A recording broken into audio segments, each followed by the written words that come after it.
सभी विशिष्ट बंधु,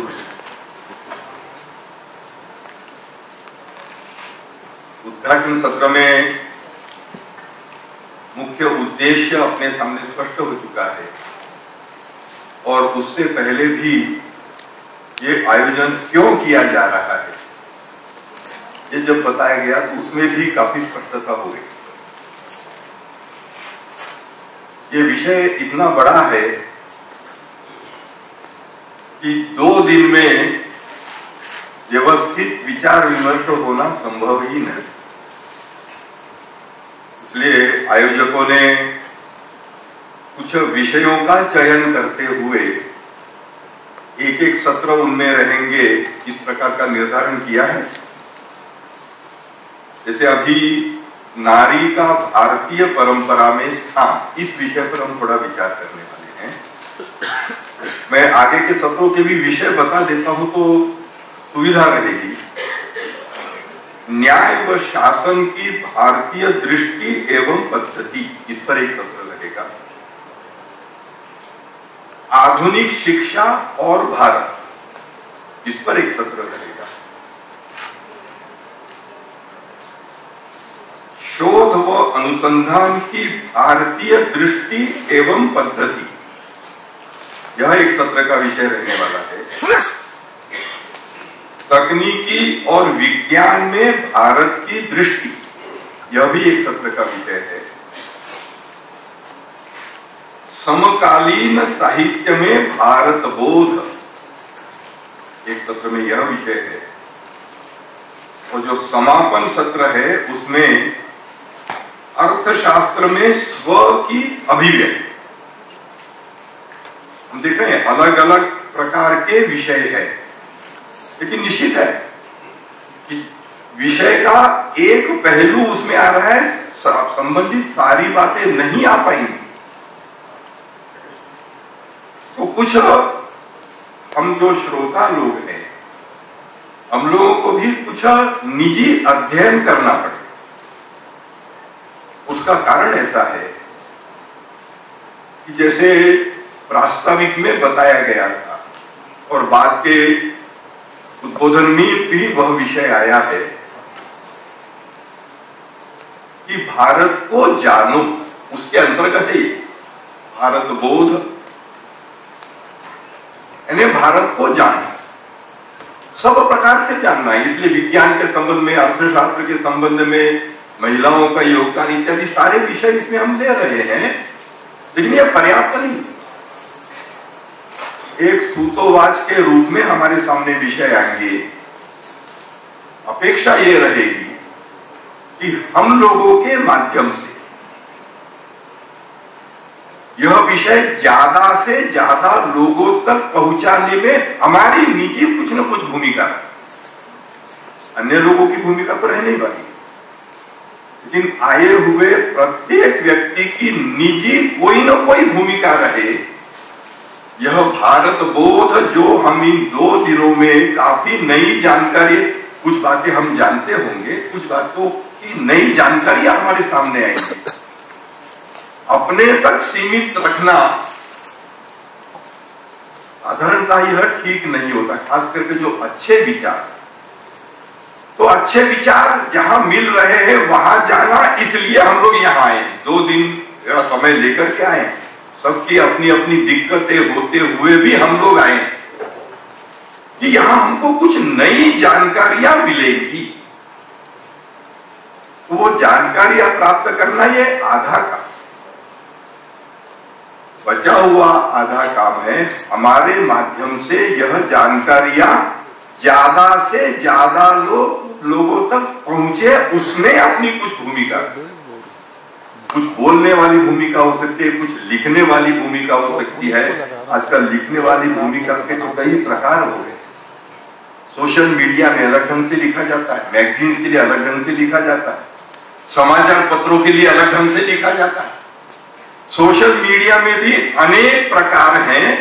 तो जिस प्रकार से हमको ब्लॉग में लिखना है वैसा ट्विटर में नहीं लिखना हो, तो वो भी अपने को, जिसको हम गुणवत्ता कहते हैं,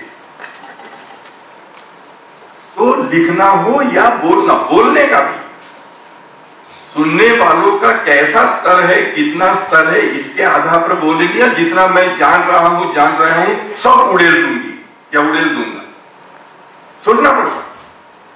महाविद्यालय में गए हैं तो वे लोग कितनी बातें समझ सकते हैं, उनको जो ज्यादा स्पर्श करने वाले मुद्दे हैं इस बड़े विषय से संबंधित, तो महाविद्यालयों के सामने बोलते समय में उन मुद्दों को स्पर्श करना है, उस प्रकार के उदाहरण देने।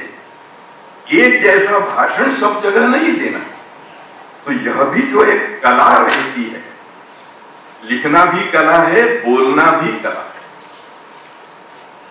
तो हम जानकारियां तो प्राप्त करेंगे, जो जानकारियां प्राप्त की हैं वह दूसरों तक अन्य प्रकार से पहुंचाने में प्रत्यक्ष मेरी भी कोई भूमिका रहेगी, ऐसी सोच वाले हम सब लोग यहां बैठे हुए हैं। इसमें जैसा मैंने कहा कि कुछ निजी अध्ययन भी करना पड़ता है, तो मैं कुछ 2-3 पुस्तकों के समय आने पर संदर्भ दे दूं। मेरे ख्याल से शेष वक्ता भी उनके विषय की अधिक जानकारियां प्राप्त करने के लिए कौन सी उपयोगी पुस्तकें हैं वे बताएंगे। यदि बताएंगे तो अच्छा है, क्योंकि 50 मिनट के सत्र में सारी बातें कवर हो जाए यह संभव ही नहीं। तो एक स्पर्श इस रूप में सामने विषय आता है, गहराई में जाने के लिए हमको कुछ ना कुछ अध्ययन करना पड़ेगा, पुस्तकें पढ़नी पड़ेगी। इस दृष्टि से मैं 2-3 पुस्तकों का उल्लेख समय आने पर कर दूंगा। विषय है नारी का भारतीय परंपरा में स्थान। जो भारत बोध में भारत को भारत के चश्मे से देखना, यह जो विषय पिछले सत्र में आया था, इस विषय में पश्चिमी चश्मे से जो बातें वे लोग कहते हैं, दुर्भाग्य से भारत में भी उस प्रकार की सोच लोगों की होने लगती। मैं कारणों के पीछे नहीं हूं। जैसे वहां वुमन लिप चलता है, क्या ऑन दो लाइन्स भारत में विचार किया जाएगा? वुमन लिप विचार करना पड़ता है। वहां पर वुमन लिप की आवश्यकता क्यों थी, ये बताने की आवश्यकता नहीं है, फिर भी संक्षेप में यदि बताना हो तो वहां पर महिलाओं को पुरुषों के बराबर नहीं माना जाता। मैं विस्तार में नहीं जाता, यानी उनकी थियोलॉजी में तो महिला में आत्मा ही नहीं होती है, पुरुष की रीढ़ की हड्डी से उत्पन्न किए हुए हैं।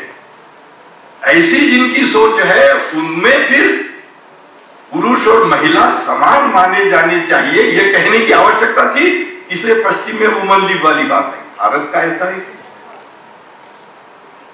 भारत में तो महिलाओं को कितनी सम्मान की दृष्टि से देखा जाता है, आज भी देखा जाता है। जैसा पिछले सत्र में आया है कि शहरी वातावरण में आधुनिक अध्ययन के कारण से हम लोगों को विदेशी चश्मे से भारत की ओर देखने की आदत लगी है, ये समस्या है। और हम लोगों को जिनके सामने विषय रखना है, अधिकांश इसी श्रेणी के लोग रहने वाले हैं जिनके सामने हमें भारत बोध के विषय रखने हैं। कठिन काम है, करना पड़ेगा। भारत में महिलाओं का क्या स्थान रहा है? वेद सबसे प्राचीन ग्रंथ माने जाते हैं, दुनिया स्वीकार कर। कितना पुराना है, कितने पुराने हैं, इसके बारे में अभी मतैक्य नहीं है, लेकिन सर्वाधिक पुराना यदि कोई ग्रंथ है वो वेद है। क्या है? अब इन वेदों का, ठीक है, वो अपौरुषेय है वगैरह में विस्तार में नहीं जाता, लेकिन अंततः तो किसी ने तो उसको कंपाइल करके लिखा हुआ है। तो अपने को यह साधारणतः जानकारी में रहता है कि ऋषियों ने वेद लिखे। मैं जबलपुर की एक प्राध्यापिका को जानता, जिनके पीएचडी थीसिस का विषय ही था कि वेद इत्यादि साहित्य की निर्मिति में महिलाओं का योगदान। कोई 30 से अधिक महिलाएं, लोपामुद्रा वगैरह कुछ नाम हम लोग जानते होंगे, कि उनके कैटेगरी कंट्रीब्यूशंस शायद हम लोग नहीं जानते। 30 से अधिक उन्होंने ऋषिका कहा। लोग साधारणतः ये मानते हैं कि वेद इनकी निर्मिति ऋषियों ने की। 30 से अधिक उन्होंने नाम लेकर के पीएचडी का थीसिस। मतलब भारत में महिलाओं की क्या स्थिति थी, ये एक कल्पना आए, इसलिए मैं एक उदाहरण ये दे रहा हूं, एक उदाहरण और देता हूं कि भारत में महिलाओं की क्या स्थिति हुआ करती। हम लोगों ने शंकराचार्य और मंडन मिश्र, इनमें जो शास्त्रार्थ हुआ था, वाद विवाद नहीं, शास्त्रार्थ अलग चीज होती है। इस थोड़ा हो जाए तो डिस्टर्ब, दूर से भी ले लीजिए, कोई चिंता की बात, न ले तो भी चले। शास्त्रार्थ में जो निर्णायक होते हैं, वे जो शास्त्रार्थ करने वाले हैं, कम से कम उनसे समकक्ष योग्यता वाले या उससे अधिक योग्यता वाले, हर कोई स्वीकार करता है। तो शंकराचार्य और मंडन मिश्र, इनका जब शास्त्रार्थ हुआ था तो निर्णायक कौन थे? मंडन मिश्र की पत्नी। लोग भी ये शायद इतना विस्तार से नहीं जानते। इसका अर्थ क्या है? वो पढ़ी लिखी नहीं थी, यानी सब प्रकार के ज्ञान में इन दो लोगों के कम से कम समकक्ष थी। भारती, मैंने केवल 2 उदाहरण एक छोटा सा उदाहरण और बता दिया। ये साधारणतः विद्वत्ता से संबंधित विषय है, शौर्य से संबंधित विषय।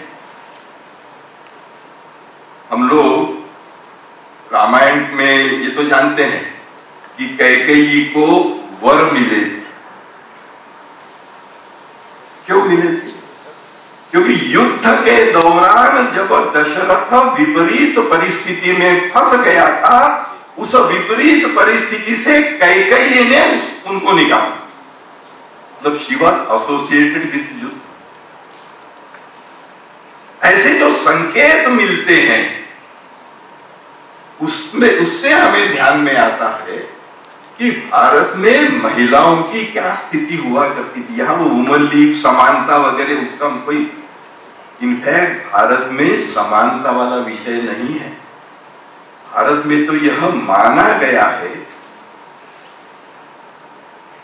पहले मातृदेवो भव और फिर पितृदेवो भव है ना, उल्टा नहीं है, मातृदेवो भव है, यानी माता को देव के समान माना जाता है। वहां क्या स्थिति हुआ करती थी, दोबारा नहीं जाता। क्यों? आत्मा ही नहीं है जिनमें महिला वो वैसी होती है।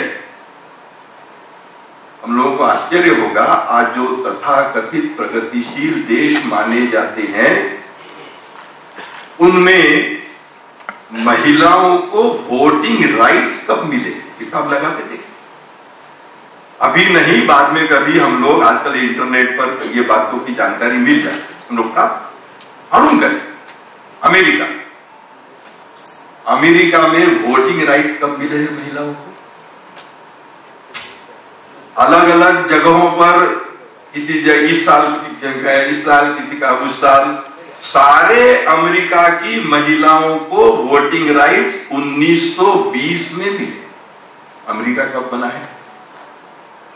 और वो हमको बताएंगे उनके चश्मे से कि तुम्हारे यहां महिलाओं की स्थिति अच्छी नहीं रहती है, उनके दोयम दर्जे का व्यवहार किया जाता है और तुमने सुधारना चाहिए।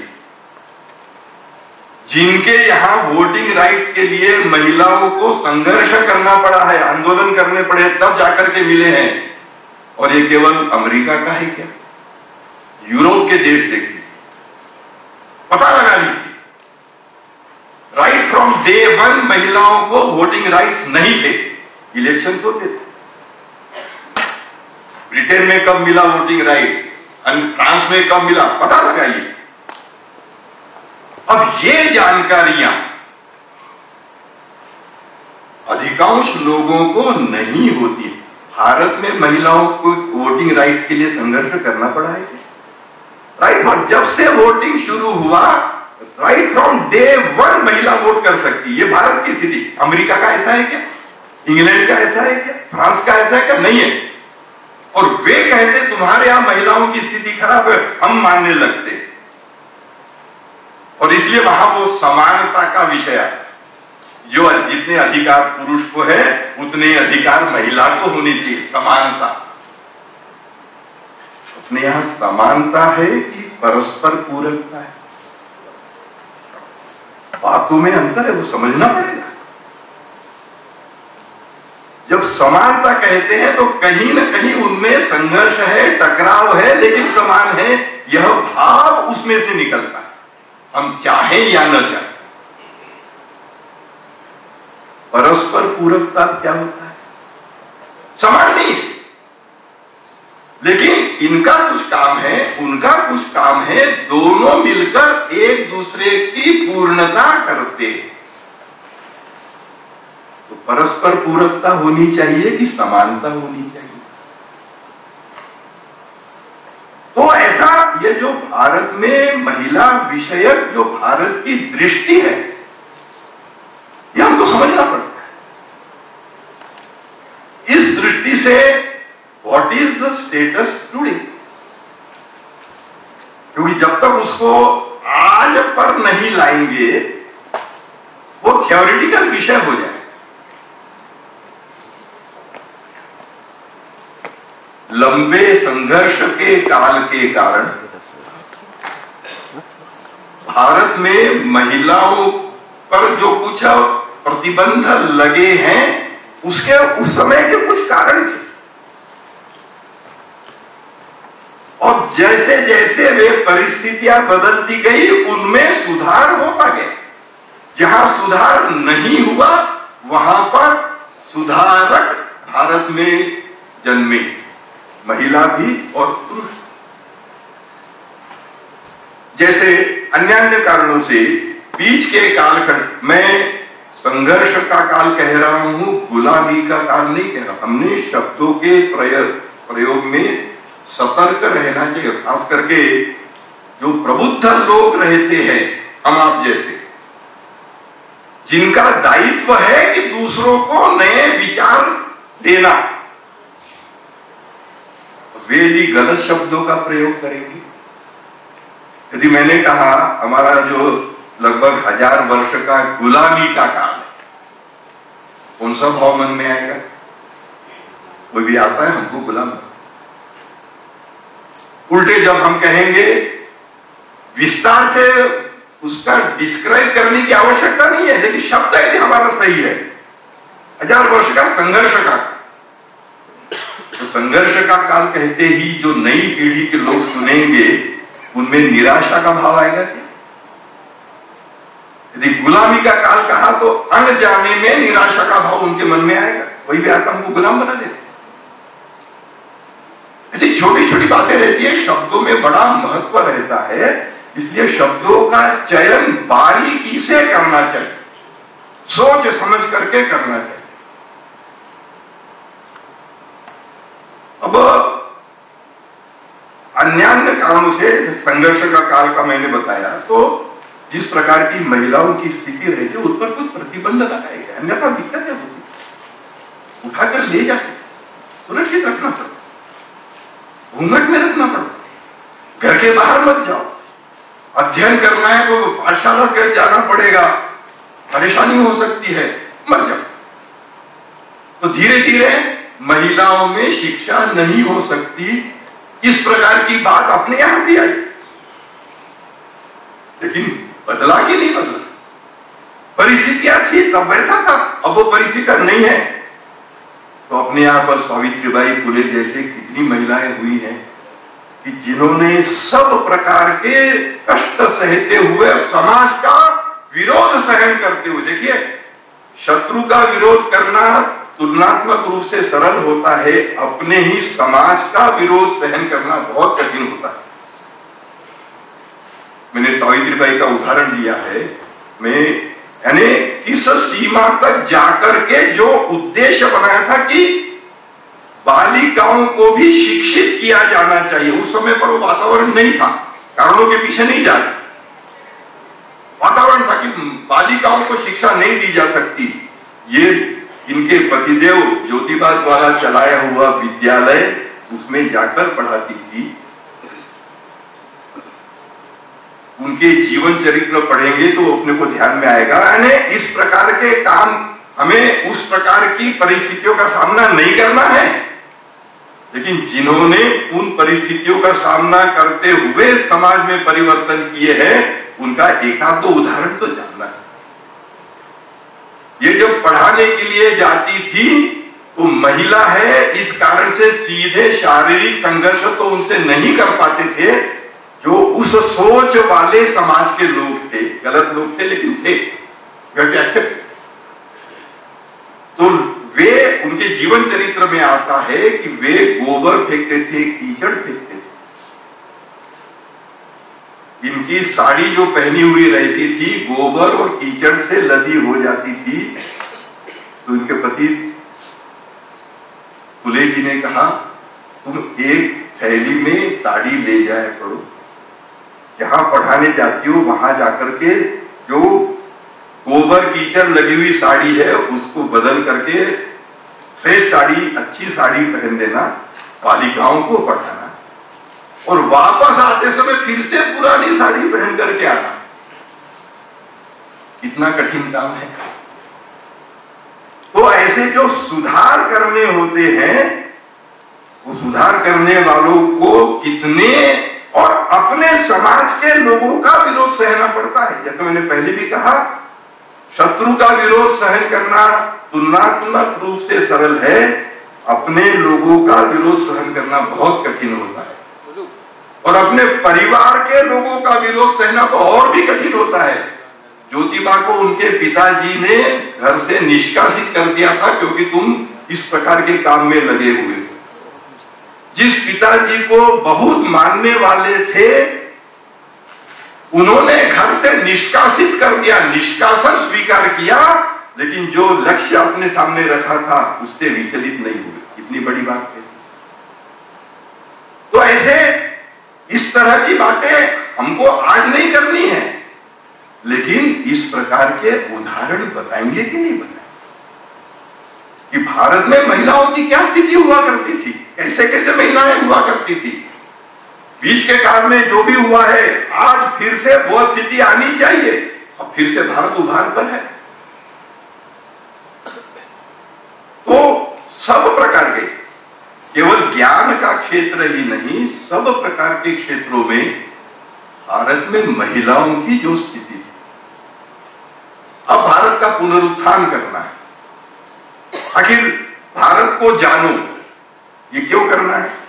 आगे की 3 वाक्य है ना अपने सामने आए, मैं दोबारा रिपीट कर, अच्छी बात दोबारा भी सुन ले तो अच्छा पक्का हो जाता है। भारत को जानो व्यवस्थित रूप से। अब इसमें ये सारी बातें आ गई, जितने विषय यहाँ पर कहे गए हैं वो सब इसमें समाहित हो जाएंगे और इसके अतिरिक्त भी अनेक विषय हैं।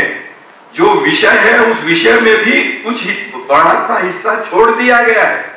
एक सत्र में जितना हो सकता है उतना ही। इसलिए प्रयास ये होना चाहिए कि विषय केंद्रित छोटा समूह बनकर के, जहां 7-8 विषय अपने यहां सामने आ रहे हैं, प्रत्येक विषय से केंद्रित कोई छोटा समूह जिनकी उसमें रुचि है, उसमें गति है, उन्होंने लंबे समय तक साथ बैठकर विचार विमर्श करते हुए कुछ काम करना चाहिए। ये अपेक्षा है। जो विषय ठीक लगता होगा, भाई हम इस विषय पर करेंगे, हम इस विषय पर करेंगे। कोई साइंस टेक्नोलॉजी वाला विषय लेगा, कोई अर्थशास्त्र वाला विषय लेगा, कोई शासन व्यवस्था वाला विषय लेगा, कोई न्याय व्यवस्था वाला विषय लेगा। और भारत की क्या दृष्टि है, उस प्रकार से वहां फिर से वह प्रक्रिया भारत में फिर से प्रारंभ होनी चाहिए।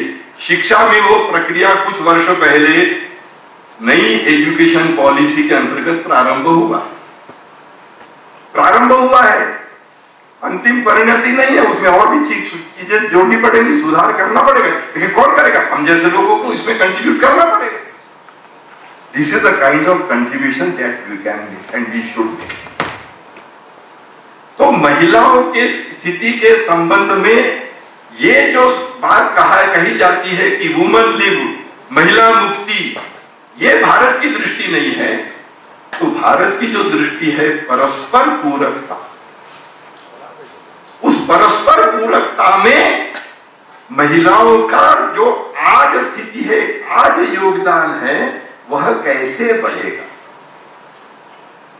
और इसके अलावा एक और बात है, और जिसके कारण से पुरुष और महिला भारत में समान नहीं माने जाते हैं, महिलाओं को ऊंचा दर्जा दिया जाता। यहां कुछ महिलाएं बैठी है, उनको खुश करने के लिए बात नहीं कही जाती, ये भारत का। तो इसलिए मैंने कहा पितृदेवो भव मातृदेवो भव, ऐसा नहीं कहा है, मातृदेवो भव पितृदेवो। और इसलिए ऊपर वाले ने नए जीव को जन्म देने का काम पुरुष को नहीं दिया है, नए जीव को जन्म देने का काम महिला को दिया हुआ। तो जो नए जीव को जन्म देती है वो, और जो जन्म नहीं दे सकता, वो समान कहां से हो? वो तो ऊंचे है। लेकिन ये तो थियोरेटिकल बात हुई, व्यवहार में यह स्थिति आती है कि नहीं? अनेक बातें रहती। तो उस दृष्टि से कहीं कुछ करेक्शन की आवश्यकता है। फुले जी के समय पर शिक्षा से संबंधित करेक्शन की आवश्यकता थी। मैंने एक नाम लिया है, भारत में प्रत्येक प्रांत में ऐसे महापुरुष और ऐसी महिलाएं हुई हैं जिन्होंने इस प्रकार के काम किए हुए हैं। प्रत्येक प्रांत में हम पता लगा, उन्होंने उस तरह का काम किया। उस समय उस प्रकार के काम की आवश्यकता थी। बालिका को शिक्षा का प्रावधान ही नहीं हुआ करता था। आज वैसा है क्या? आज नहीं। लेकिन आज अन्य कोई समस्याएं है कि नहीं है? कौन सी है? देखो, विषय बड़ा है, एक सत्र में सब कुछ नहीं होने वाला, लेकिन आज की तारीख में महिलाओं की भी भारत के पुनरुत्थान में उसी प्रकार की महत्वपूर्ण भूमिका होनी चाहिए जिस प्रकार की महत्वपूर्ण भूमिका पुरुषों की है।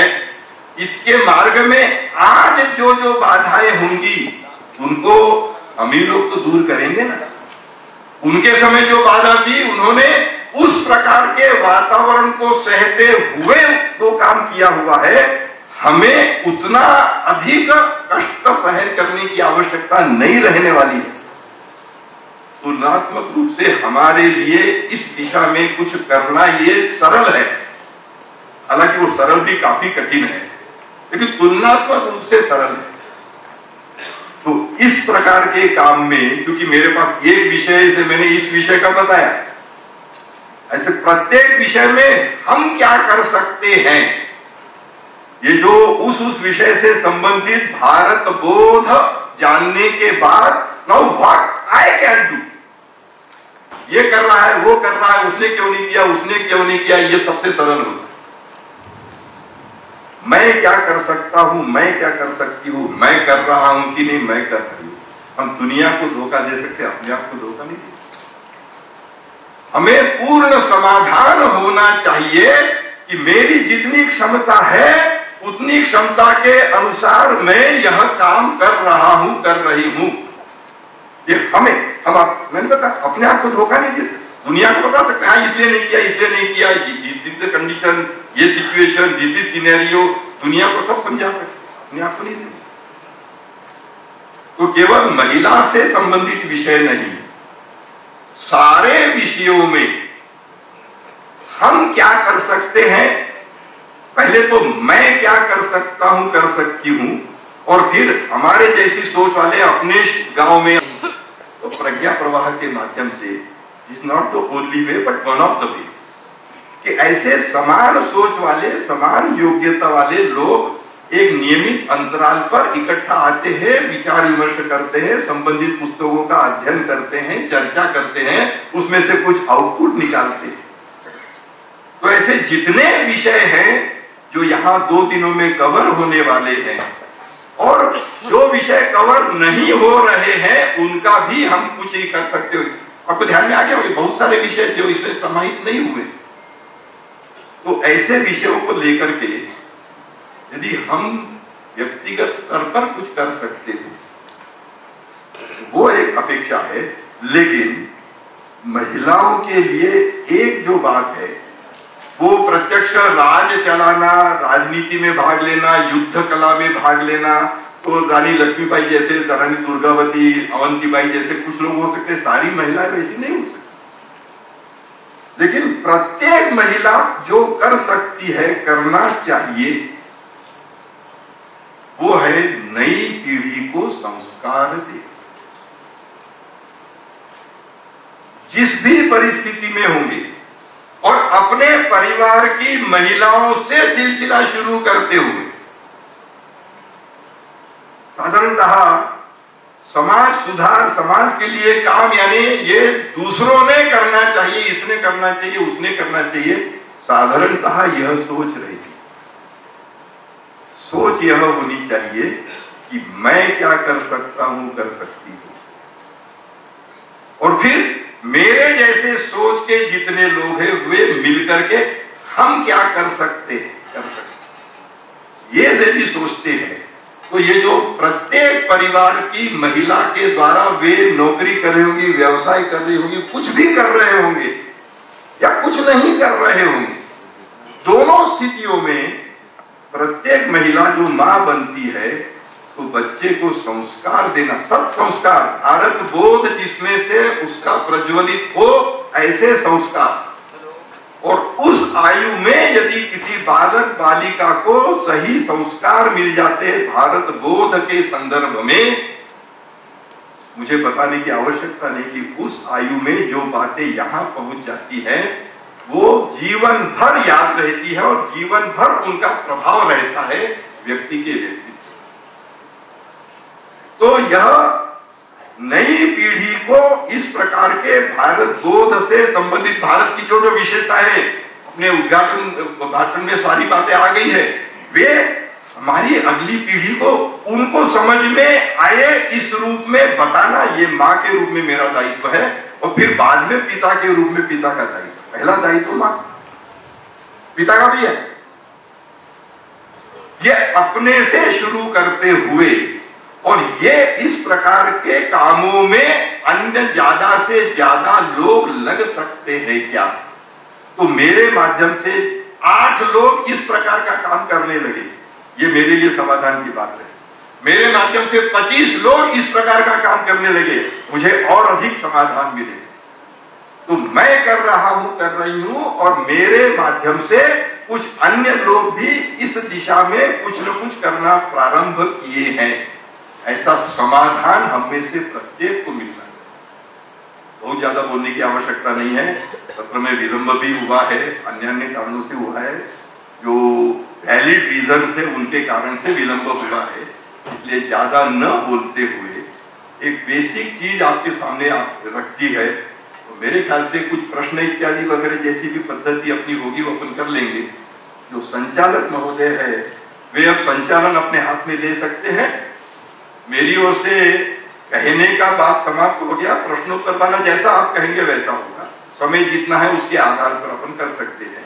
क्योंकि थोड़ा विलंब हुआ है तो अगले सत्र भी हो जाए, समय पर समाप्त हो जाए कम से कम, इसको ध्यान में रखते हुए आप जैसा भी निर्णय लेते हैं। आप सबको नमस्कार। बहुत बहुत धन्यवाद। प्रश्न उत्तर का समय, प्रश्न तो आ गए हैं परंतु उनको अगले सत्रों में समावेशित कर लेंगे।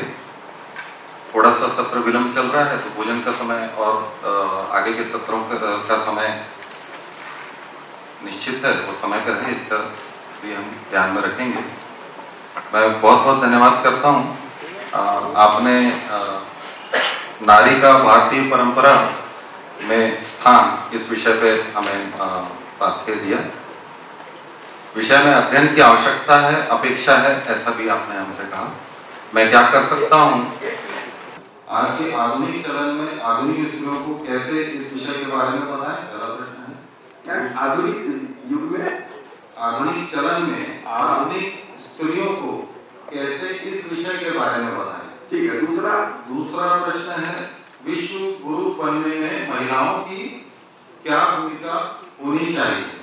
तीसरा, भारतीय परंपरा को आगे बढ़ाने में मैं किस प्रकार कार्य कर सकती हूँ? जिहाद ये एकदम अलग विषय है। उसके लिए क्या क्या करना है, करने वाले लोग कर रहे हैं, यदि कम पढ़ रहे हैं तो अन्य लोगों ने करना चाहिए। देखिए, यहाँ हर बात का उत्तर मिलेगा, ये अपेक्षा नहीं करना।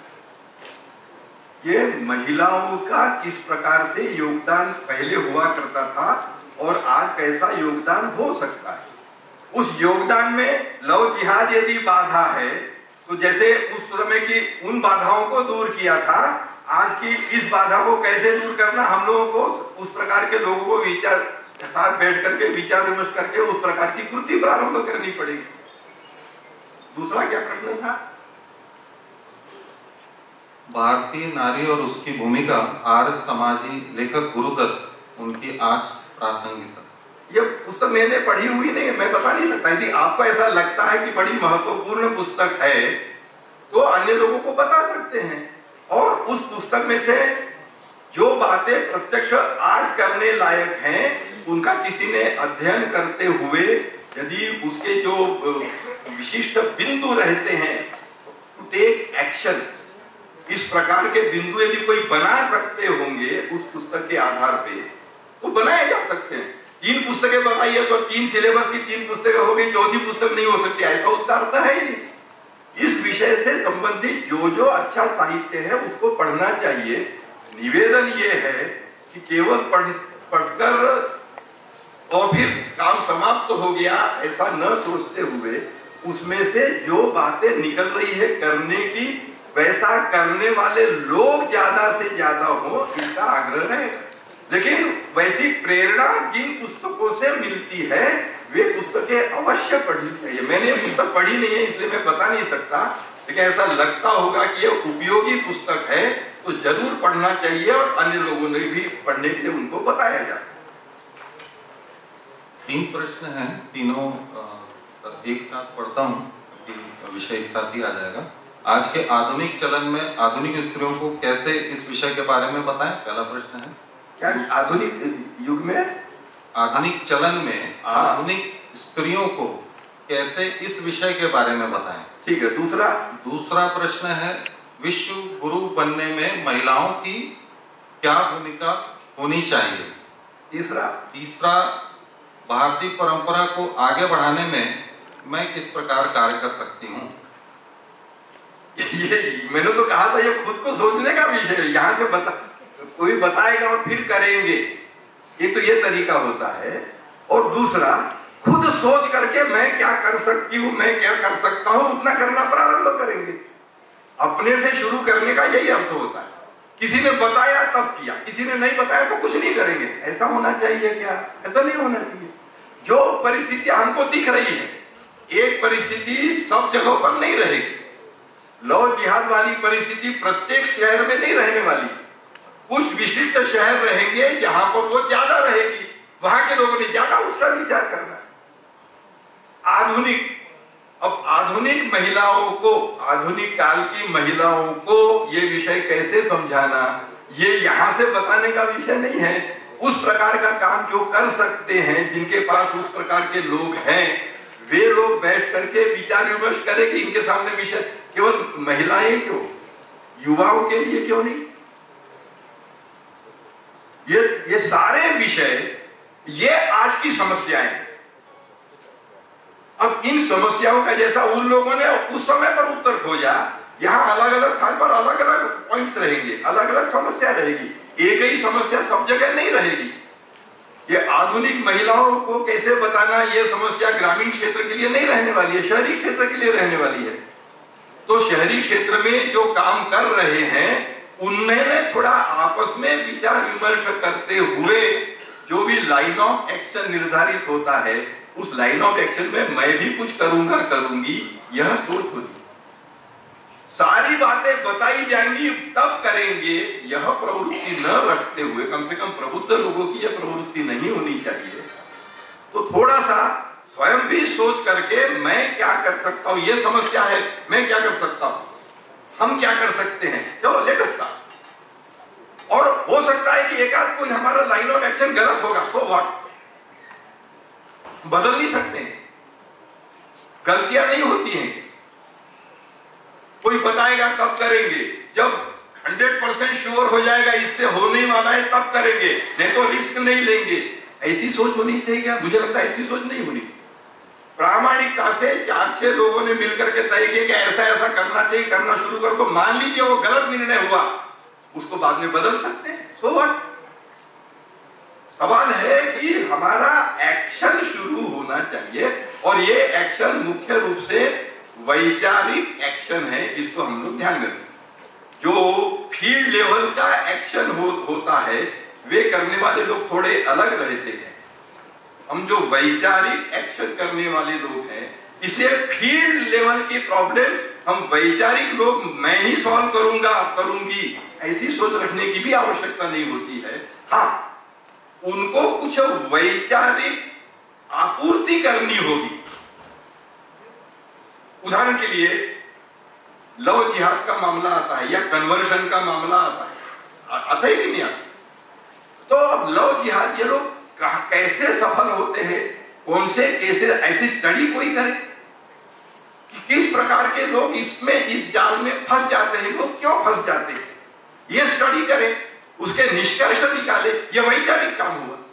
और जो फील्ड लेवल पर एक्शन करने वाले लोग हैं, उनको ये जो वैचारिक निष्कर्ष, तो फील्ड लेवल के एक्शन करने वाले और वैचारिक योद्धा के रूप में काम करने वाले जो हम आप हैं, इनका कहीं न कहीं कोलैबोरेशन होना चाहिए।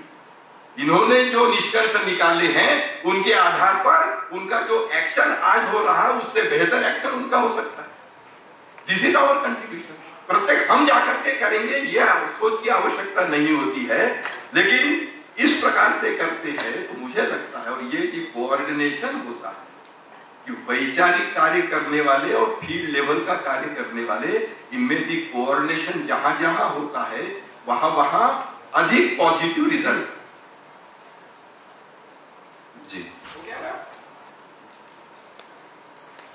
जी हो गया। पुस्तकों की जानकारी पूछी गई है, पुस्तकों की कैसे समझाना, ये यहाँ से बताने का विषय नहीं है। उस प्रकार का काम जो कर सकते हैं, जिनके पास उस प्रकार के लोग हैं, वे लोग बैठ करके विचार विमर्श करें कि इनके सामने विषय केवल महिलाएं क्यों, युवाओं के लिए क्यों नहीं,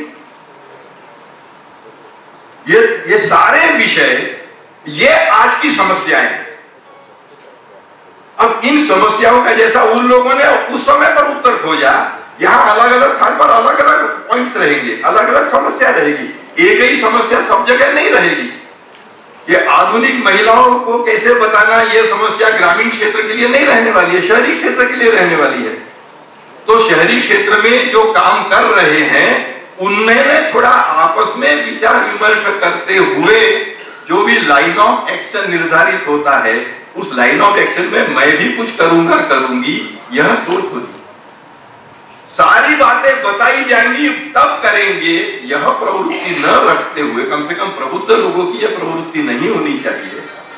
तो थोड़ा सा स्वयं भी सोच करके मैं क्या कर सकता हूं, यह समस्या है, मैं क्या कर सकता हूं, हम क्या कर सकते हैं, चलो लेट अस स्टार्ट। और हो सकता है कि एक आध कोई हमारा लाइन ऑफ एक्शन गलत होगा, सो व्हाट, बदल नहीं सकते हैं, गलतियां नहीं होती हैं। कोई बताएगा तब करेंगे, जब 100% श्योर हो जाएगा इससे हो नहीं वाला है तब करेंगे, नहीं तो रिस्क नहीं लेंगे। ऐसी सोच होनी चाहिए क्या? मुझे लगता है ऐसी सोच नहीं होनी।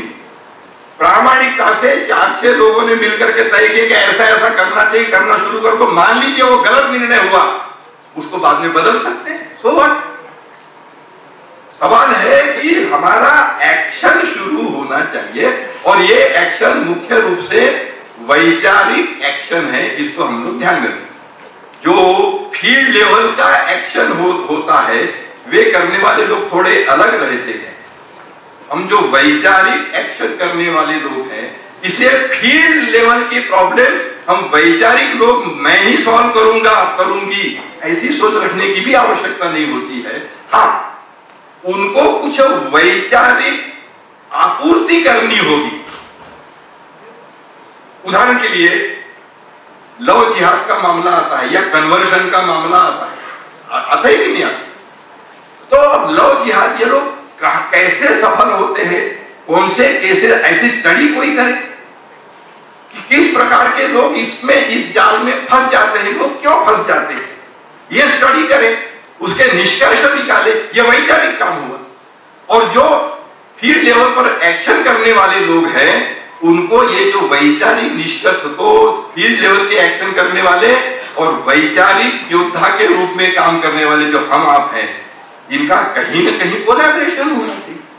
इन्होंने जो निष्कर्ष निकाले हैं उनके आधार पर उनका जो एक्शन आज हो रहा है उससे बेहतर एक्शन उनका हो सकता है।